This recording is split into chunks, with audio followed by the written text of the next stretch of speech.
Welcome to the launch of a new focus for Bentley Motors. For more than a century, Bentley has stood for an unrivaled blend of luxury and performance. As the company goes through the biggest transformation in its 103-year history to become the world's leading sustainable mobility company, there's now a third string to that bow, the concept of automotive wellness. I'm Maria Mulder, Head of Colour and Trim at Bentley. Over the next few minutes, and with the help of some colleagues, I'm going to introduce you to the new Bentley Azure range, a new specification of Bentley available across the model range that is centred on our new mantra of well-being behind the wheel. We've already unveiled the pinnacle car in the Azure range, the new Bentayga extended wheelbase. This fifth model line for Bentley is our new flagship, a stretched SUV with new levels of onboard comfort and wellness, yet retaining the performance and driving dynamics of the Bentayga. More on that a little later. Before that, let's focus more on our concept of well-being behind the wheel. For the development of Azure, we commissioned a suite of research that defined the factors that affect our wellness when we're on the road, as a driver or a passenger. To talk us through this research, I'm delighted to be joined by our lead neuroscientist, Catherine Templer-Lewis.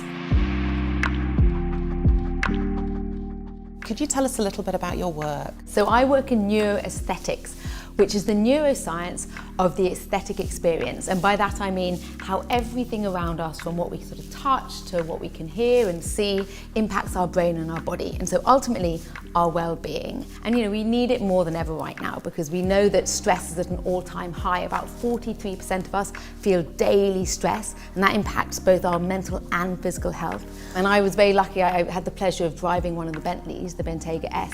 And like every Bentley, the minute you step into it, you have this incredible sense of not just sort of comfort and relaxation, but sort of energy as well. And that's a feeling that lasts the whole day. We really consider all of the different surfaces, what material will be on there, so that both the passenger and the driver have that sensory experience. All these elements are so important, and it's such a wonderful thing to see them come to life in the car. I've brought some samples here today to just really evidence this concept. I've got this beautiful crown cut open pore veneer.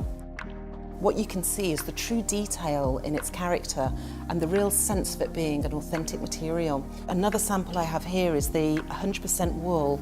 It's the Wilton woven, and this has got such a depth to it and such a depth of quality that really it feels like it comes from your own home. You do in the car get this feeling of being completely cocooned. It's so sort of safe and secure. That's amazing. Absolutely. And with the range of colours that we have, we can then create and really personalise for each customer that sense of light and dark. So that level of personalisation with piping, with stitching, hand cross stitching as well.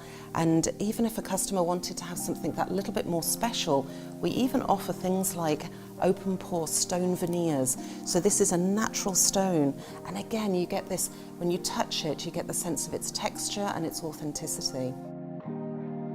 These are the things that we love to create for the customer. When we study brains and what happens in the brain, how you know that the reaction to this is really visceral. We know that combination of pleasing sort of colours and shapes and forms, they do all sorts of things like increase dopamine in the brain, which makes you feel sort of more at ease and more motivated.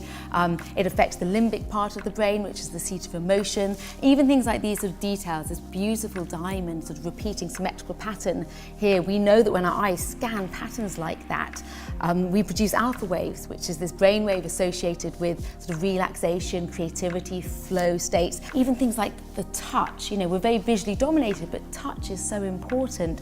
We know that when we feel these sort of beautiful, soft materials, we feel very comforted. And at the same time, these sort of hard materials like this gives this wonderful sense of sort of grounding and strength. So every aspect inside the car is just laddering up to that incredible sort of feeling of well-being. Maria, thank you. It's been such a pleasure to explore some of the incredible creative and visual aspects. Thank you. So now we're going to go and meet Andy Jackson, who's the acoustics engineer at Bentley.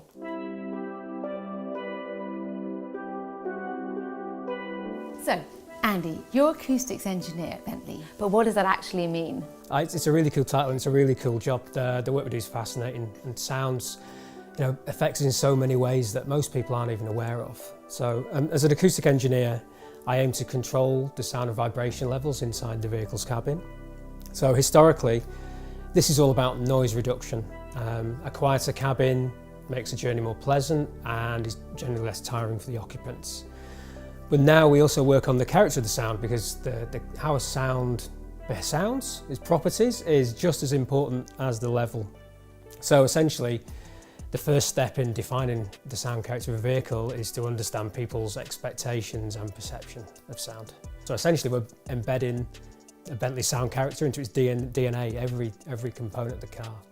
So an interesting part of sound character is this idea of balance and harmony, and that's kind of multi-layered. So there's balance between the sounds, so when they're mixed together it still sounds great. There's balance between the senses, so cohesion between what you see, what you hear and what you feel, and cohesion between the sound and the product derivative or type and Bentley's values. It's so fascinating to hear all this, because Maria and I were talking about exactly that, the car as a multi-sensory environment. And of course, the sound you add is just as important as the sound you take away. So how do you reduce all that negative outdoor noise inside the car cabin? Well, the larger, more spacious cabin gave us some interesting challenges. Large volumes are more sensitive to low frequency sound. And while some low frequency is great, it really gives a feeling of potency and power, too much can be oppressive and make that space feel claustrophobic. So we reworked the exhaust. The distinctive Bentley exhaust note is still there, it's just slightly muted, so we don't disturb the occupants, especially those in the rear.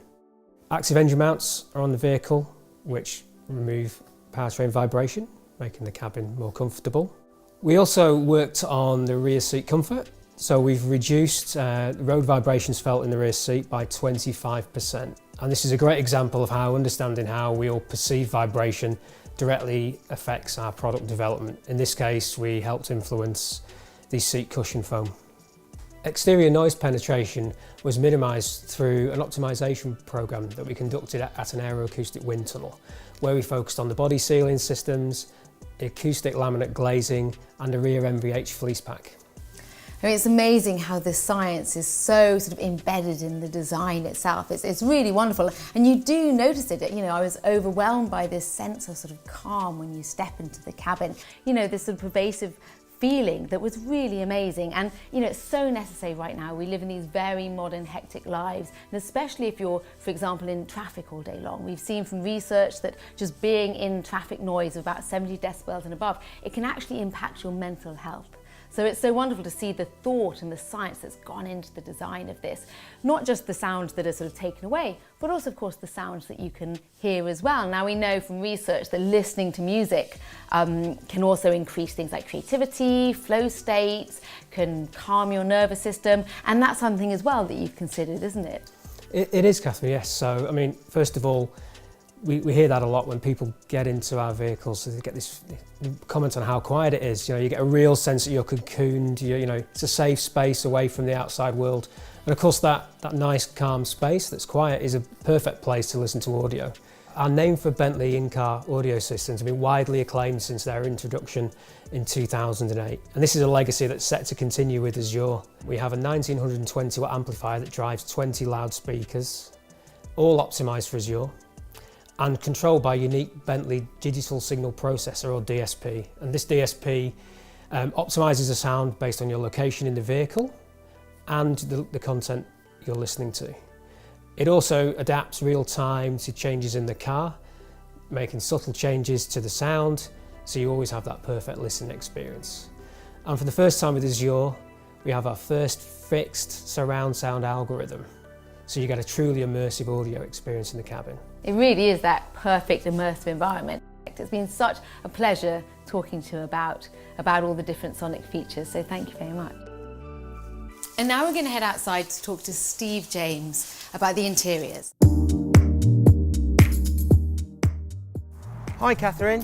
Steve, hello, it's lovely to see you, and lovely to be introduced to the new flagship, the pinnacle of the Azure range, the Bentayga EWB Azure. Our big challenge here was to develop the most comfort-focused driver and passenger experience we have. Could you tell us about some of the features? On this Azure derivative, we have the Bentley Dynamic Ride, which has been further enhanced and tuned to be the optimum performance for comfort in the vehicle. We also have in this edition, with a touring specification, rear-wheel steering, which really helps with the dynamic control of the car, giving you that feeling of safety and security whilst you're driving, even in the most dynamic conditions. We've also introduced some wonderful features on the interior of the car. Our mood lighting with the enhanced diamond illumination package is really an experience that has to be seen. As you know from driving a Bentley, we really put emphasis on focusing where on the interior cabin we can affect the well-being of the customer. On the Azure derivative, those well-being experiences are heightened to an even more extreme level. They really are, and that's what I just so loved about the experience of being inside. It's that detail, and the temperature control in it is wonderful because people don't realise how much energy it takes to control your own temperature. So actually, if you have a sort of wonderful climate within and a controlled temperature, you really find it reduces fatigue, it reduces irritability, it improves your driving, but it also improves your productivity across the whole day. Now Steve's going to take us through the airline seat specification in a little more detail. We have an all-encompassing approach to seat comfort, and while we can make our seat designs as comfortable as possible, when you remain seated for long periods, there will always be periods of discomfort, including thermal discomfort, which can increase over time. We wanted to target some innovation around longer-term customer journeys. The airline seat specification has been designed with a complex interlayer to work in harmony with the Bentley Dynamic Ride. This is to isolate you from any vibrations you may feel. The seat profiles can be adjusted to accommodate different shapes and profiles. The leg rest feature can be adjusted to find your optimum postural position. We wanted to develop an anti-fatigue system that would target and keep away the feeling of long-term discomfort. Our postural adjustment system works through a series of pneumatic bladders that adjust the pressure zones in contact with the seat. These micro adjustments are controlled by a complex algorithm that we developed with the support of a chiropractor who specialises in the area of seat discomfort. These micro adjustments are designed to subtly twist your body, increasing the blood flow, particularly around your lower back and lower limbs. This will stop fatigue from setting in and keep you more alert and awake. The Auto Climate Seat System is a sensor set that we've developed inside the seat that are embedded. It measures both your temperature and humidity levels. By monitoring your temperature and humidity levels over time, we can sample the data every 25 milliseconds, and we use this information with the use of a software algorithm to turn on just the right amount of heating or ventilation to maintain an optimal comfort position. In our controlled drive cycles, we have measured that the system running in auto mode is 40% more efficient than when operated in manual modes.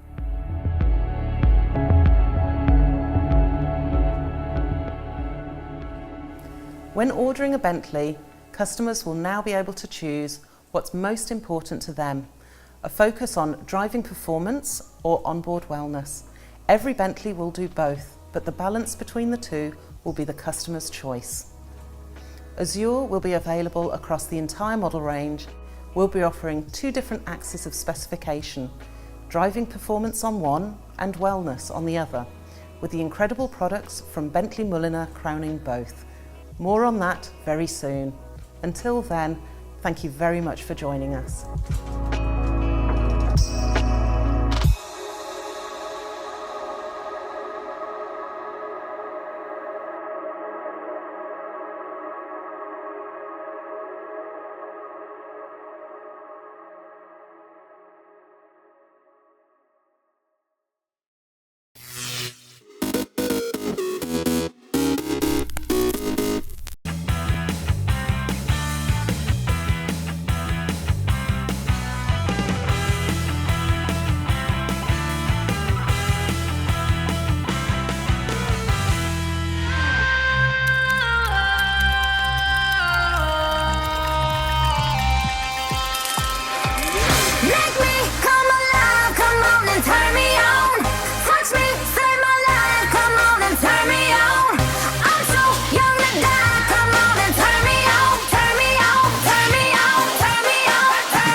Big wave surfing is an emotional roller coaster, you know?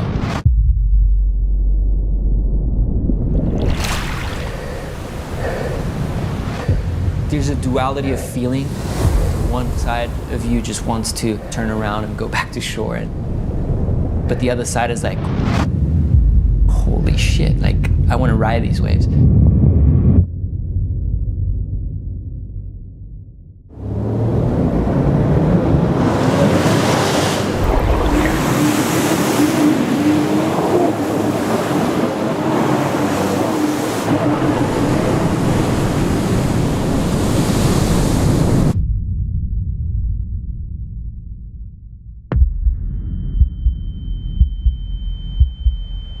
For me, the scariest moment is when the wave stands up so tall that it completely erases the sunlight. And that's when the shadow overtakes you. And you know that shadow, what it is? It's the monster behind you, you know, that you're very close to that danger zone.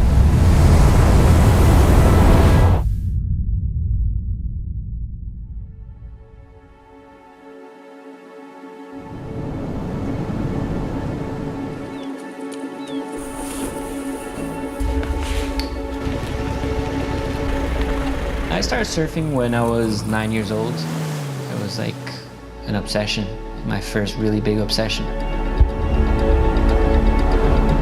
There was no such thing as pro surfing in Portugal back then. There was no Nazaré, that's for sure. I mean, there was Nazaré, but no one surfed it.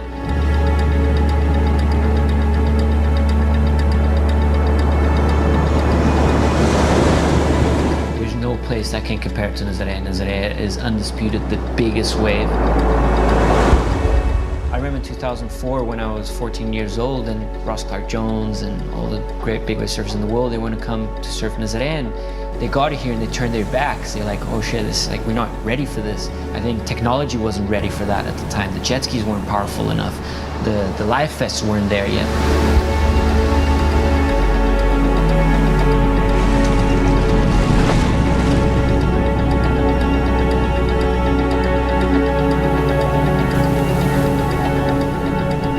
What has happened in the last 5 years in Nazaré has been mind-blowing. You know, how people used to ride the waves and how people are riding the waves these days. It's just a huge difference. Everyone just stepping up their game, getting better and better. Waves are getting bigger and bigger. I think we're only scratching the surface of the size of the wave and what's doable on those waves.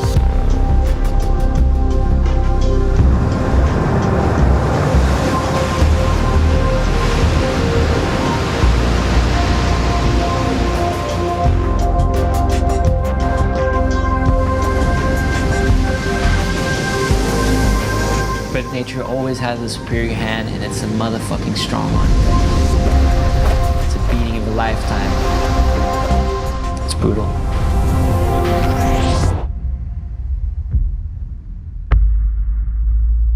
All of a sudden you're upside down, rolling on the wave. You're getting torn apart. Wave hitting you, taking you to the deepest, darkest corners of the ocean. And it's so dark down there, so powerful. Your ears start popping, your lungs are starting to compress and asking for air.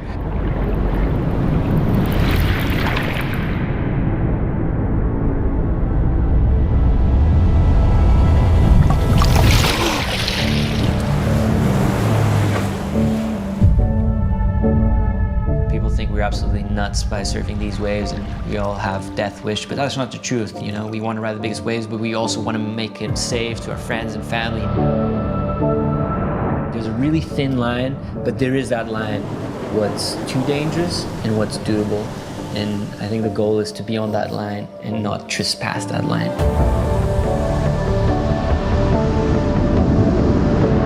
We all know that, you know, it's a dangerous sport. There's been a lot of accidents. I don't even tell my parents that I'm going out at Nazaré. My girlfriend, my friends, there's always a word of like, hey, be careful, you know? That's the kind of words I don't want to hear, you know? Like, I don't want to be confronted with the risk. I don't want to die, you know? I don't I don't have that desire. I want to live a good, solid life and tell the story at the end of it, you know.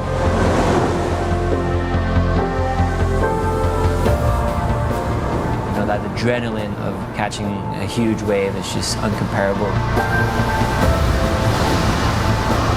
I think I'm never satisfied, to be honest. You always want better and bigger, and there's no finish line.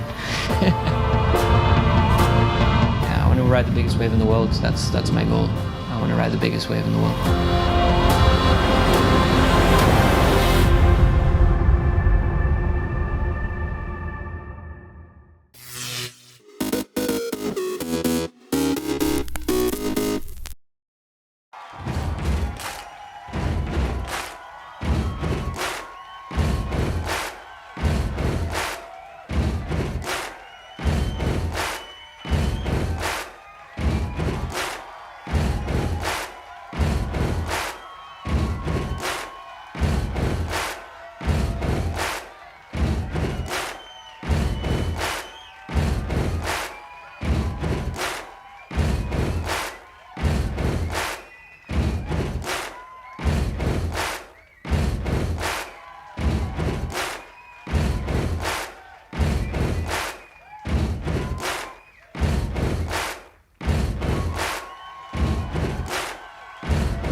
The Kalahari's got its own draw.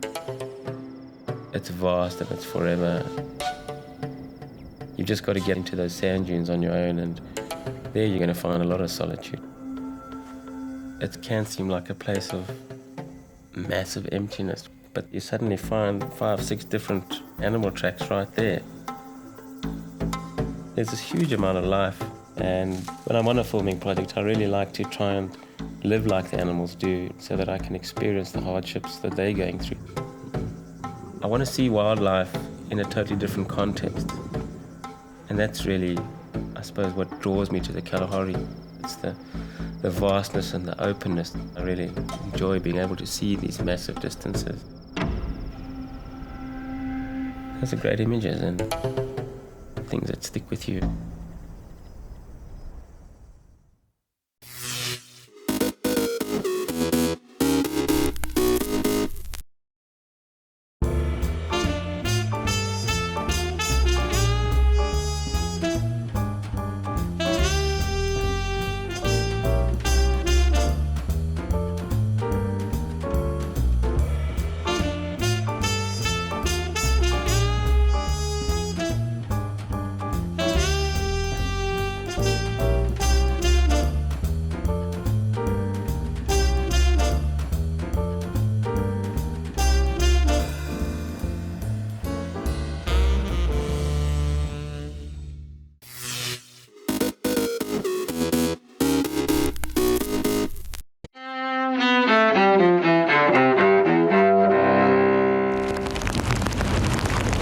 August 29, 2005. America suffers its most destructive natural disaster. Hurricane Katrina, a Category 3 storm, blows ashore in southeast Louisiana, forcing hundreds of thousands to evacuate. Katrina kills 1,800 people across the Gulf Coast, destroying or severely damaging homes from Alabama and Mississippi to New Orleans. 80% of the Big Easy is swamped when the city's levees break after the storm strikes. Hundreds of thousands of residents and about 1 million others in surrounding areas are forced to flee. But Katrina's howling winds also drive thousands to the Superdome and to the New Orleans Convention Center for shelter. Most of them, the poorest of the poor, unwilling or unable to heed the evacuation orders. Looting and violence later break out in the city, where the initial sluggish response to Katrina only adds to the misery. We could go and help in Sadami, but we can't help our own people. We've been sleeping in the street for 5 days and nights. Government officials, federal, state, and local, all face sharp criticism for their handling of the catastrophe. From President Bush and Federal Emergency Management Agency Chief Michael Brown to Louisiana Governor Kathleen Blanco and New Orleans Mayor Ray Nagin. Despite some progress in rebuilding after Katrina, recovery for New Orleans and the Gulf Coast remains a long, hard road, while debate over the disaster goes on. Today in History, August 29th. Ross Simpson, The Associated Press.